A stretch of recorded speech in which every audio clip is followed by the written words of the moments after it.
Hi guys, my name is Modi and you are welcome to Modi Speaks. It's been quite a while and I must confess that I have missed you guys so much. I decided to take a little break to celebrate my Christmas holiday, but I got carried away and allowed my rest period to run into the new year.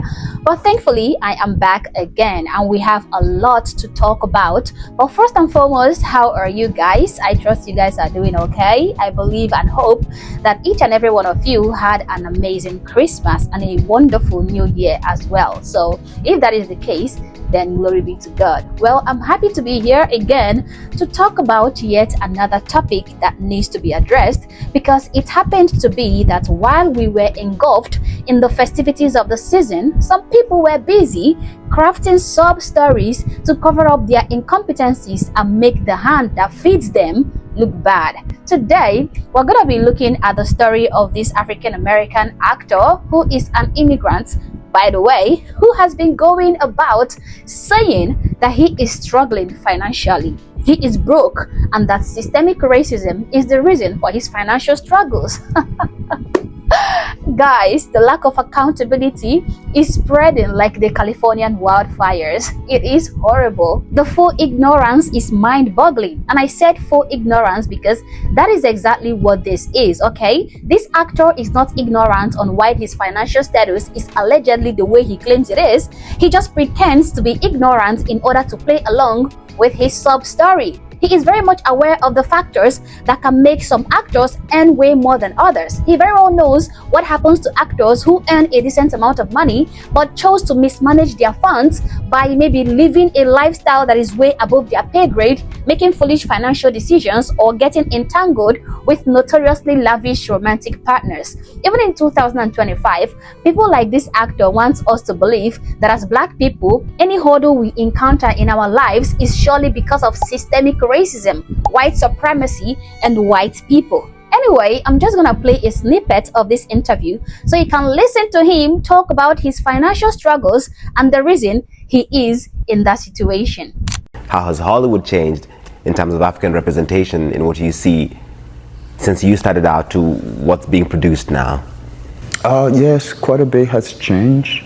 I must say, because of course when I came out with Amistad, I was nominated for a Golden Globe, but they ignored me for the Oscars, talking about the fact that they thought that I had just came off the boat and off the streets, where Steven Spielberg, used me for this film, and even though I successfully did that, they just didn't feel like I was an actor for whom we should pay any respect to. So this conceptual idea of diversity and all that, it still has a long way to go. Systemic racism don't change like that anytime soon. I mean, I'm still struggling trying to make a living. After 30 years in this business? After, 30 years, let's say maybe the first 10 years was really trying to, sort of acclimate myself to the industry. And then establish yourself. Establish myself. I've been in this business and making films now over 2 decades, and still, with 2 Oscar nominations, been in many big blockbuster films, and yet I'm still struggling financially to make a living. I'm definitely underpaid. Growing up, you're one of the first big Black actors I saw in big budget films, so it's mind-boggling to me. But that's a sign for you that systemic racism is not something that you can deal with lightly. It's so deep inserted in so many things that we do across the board, and you don't overcome it. You just have to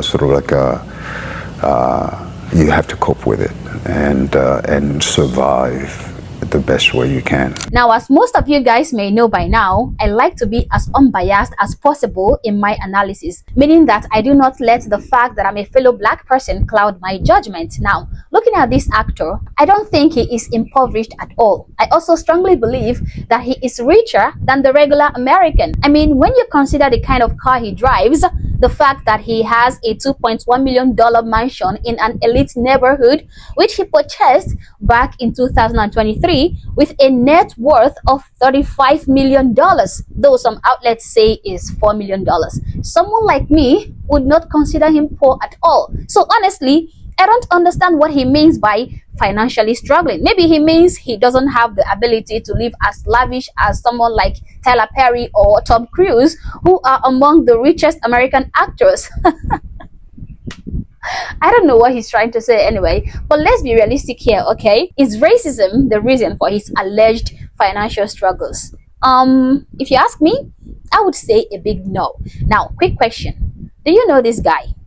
I'm guessing the majority of the answer to that question will be no. And to the small number of people who feel like they might have seen this man's face in a few movies, most of you don't even know his name, okay? Now, I am an African, and yes, I have seen his face in 1 or 2 movies because I am a movie addict, okay? I watch a lot of films, and one fun fact about me is that I make sure that I know the names of the lead actors or remarkable actors in the movies I watched, okay? And I have to tell you that it is almost impossible for me not to be able to, tell you the name of any popular actor in Hollywood. Everyone who knows me know that I can easily rattle off the name of the actors in any films we are seeing. And yet, I do not know this man's name. And the reasons are obvious.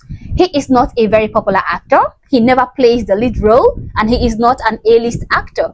I am African, quite alright. Yes, I don't even know his name. And neither can I pronounce it.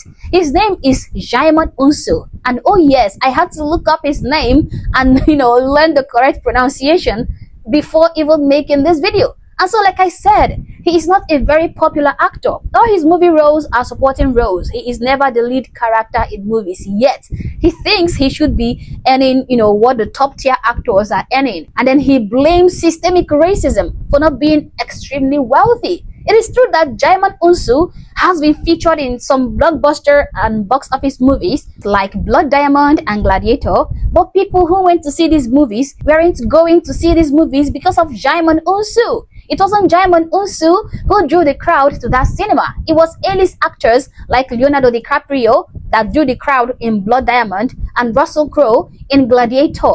There is a reason why less popular actors earn significantly less than A-list actors, okay? One of the reasons is because their name recognition and ability to draw audiences to a film or show is much lower, meaning they are considered a smaller financial risk for producers who are primarily interested in actors that can guarantee a higher box office return on investment based on their established popularity. Djimon Hounsou is not an A-list actor. He is not a B-list actor. Even he's not a C-list actor, maybe a D-list actor or something. You're not all that, man. And if you ask me, he has been extremely successful in his career in the United States. Maybe he thinks he's at the same level with Denzel Washington or Samuel L. Jackson or Morgan Freeman, but we all know that he is not, okay? To me, he has done so well for himself, and the United States of America has been good to him, immensely good to him. Now, in case you don't know, Djimon Hounsou is not originally American, okay? He was born and raised in a West African country called Benin. He later emigrated to France, where he was discovered by Thierry Mugler, a renowned fashion designer who turned him into a model. And then he went on to have a very successful modeling career, appeared in several music videos like Janet Jackson's Love Will Never Do Without You and Madonna's Express Yourself, before Steven Spielberg cast him in his 1997 movie Amistad, where he played a supporting role as the character Sink. He also went further to appear in many other movies like In America, Blood Diamond, Gladiators, Guardians of the Galaxy, Captain Marvel, Stargate, etc. This man was nominated for the Golden Globes Award for his performance in Amistad and was nominated for the Oscars 2 times for his role in Gladiator and in Blood Diamonds. Like I said, a source said he is worth $35 million, but others claim he is worth $4 million. Still, whichever one is correct, he is still a successful individual. Now, do you think that Djimon Hounsou would have been this successful were he to have remained in Benin? No, I don't. Would he have been this successful were he to have joined an African movie industry? Again, I don't think so. So if you ask me, I would say that the United States of America gave him a platform. They were willing to cast him in movies and put him on our TV screens. They also paid him what he is worth, okay? Of course, they didn't have to pay him what they paid the A-list actors. Hollywood gave him the opportunity that many people are dying to have. Yet, the only thing he can come up with is accusations of systemic racism as the reason for his lack of affluent wealth. Mind you, this man chose to live in a very expensive, upscale neighborhood in a $2.1 million mansion, even when he knows that that kind of lifestyle is way above his paycheck. He later had to move out of that house, out of that mansion, and is currently renting out the mansion for approximately $12,000 a month. He moved out because he could no longer afford to keep his hands where his hands cannot reach. This goes to show you how financially irresponsible he might be. Haven't you wondered how a successful C or D-list actor who gets paid for all his movies has been in the Hollywood business for roughly 30 years now? Yet, he is financially struggling. Doesn't that show you that this might be a Djimon Hounsou problem rather than a systemic racism problem? Irrespective of how much he was being paid, what did he do with his money? Doesn't he have any reasonable investments? Did he mismanage his funds? Did he play movie characters for free? I mean, what exactly did he do with his money? Honestly, he needs to release the full breakdown of all the paychecks he earned from every single movie he was involved in. Because without the transparency of the financial picture, I will take his accusations with a grain of salt. A man who left his home country of Benin, went to France, immigrated to the United States, became a supermodel, became a voice actor, became an actor, starred in several box office and blockbuster movies, reasonably popular, have been in the business for almost 3 decades, and yet he is complaining of financial difficulties. Meanwhile, this guy has been living above his means. His partner is the one and only Kimberly Simmons, a very expensive fashion mogul whose business was valued at $1 billion back in 2002. That's the kind of partner Djimon Hounsou rose with. Yeah, they are currently separated, maybe because homeboy was living a fake life. That's not a fact, so don't come for me. But you get what I'm saying? Maybe systemic racism is not the reason for your problems, Mr. Djimon Hounsou. Because despite your race, you were still given opportunity to shine by the same American system you are demonizing. You got many roles as an actor. You were paid what you were worth too. I don't think you would have been this successful would you have remained in Benin. I honestly don't believe that. Guys, we shouldn't blame everything on racism. That rhetoric has gotten extremely overused. I mean, 30 years in the business and still struggling. Maybe this man needs to look in the mirror, because if you ask me, I think there lies his problem. But as always, guys, these are my thoughts, these are my opinions, but feel free to share yours in the comment section below, but do so respectfully. Also, if you're not yet subscribed to this channel, honestly, I don't know what you're waiting for. Subscribe to the channel, like and share this video to keep people informed, and consider joining my membership or buy me a coffee if you like, as a way of supporting the channel. Thank you for watching this video, and I hope to catch you on the next one. For now, peace.